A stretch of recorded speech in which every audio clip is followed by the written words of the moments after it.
সাবেক বিচারপতি এইচ.এম. শামসুদ্দিন চৌধুরী মানিককে সিলেটের কানাইঘাট সীমান্ত থেকে আটক করেছে বর্ডার গার্ড বাংলাদেশ। বিজিবির জনসংযোগ কর্মকর্তা শরীফুল ইসলাম এ তথ্য নিশ্চিত করেছেন।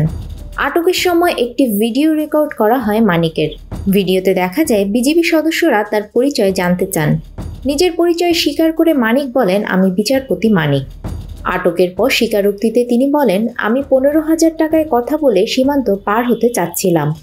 পরে আমাকে দুই ছেলে ভারত সীমান্তে নিয়ে আমার সঙ্গে থাকা সব টাকা এবং মোবাইল নিয়ে যায়।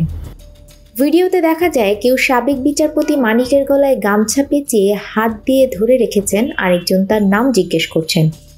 এ সময় বিচারপতি মানিক তার পুরো নাম বলেন এবং তার বাড়ি মুন্সিগঞ্জ বলে জানায়।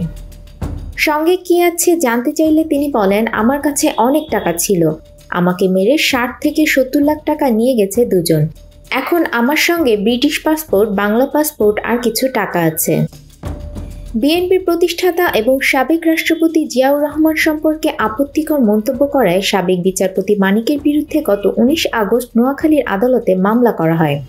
এছাড়া কোটা আন্দোলন ইস্যুতে সম্প্রতি একটি টেলিভিশন চ্যানেলে আয়োজিত টক শোতে আলোচক হিসেবে অংশ নেন সাবেক এই বিচারপতি।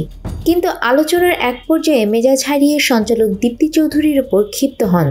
পুরো অনুষ্ঠানে বেশ কয়েকবার উপস্থাপিকার উপর তিনি ক্ষোভ ঝাড়েন এবং উচ্চবাচ্য করেন। নিউজ ডেস্ক, আমাদের সময়।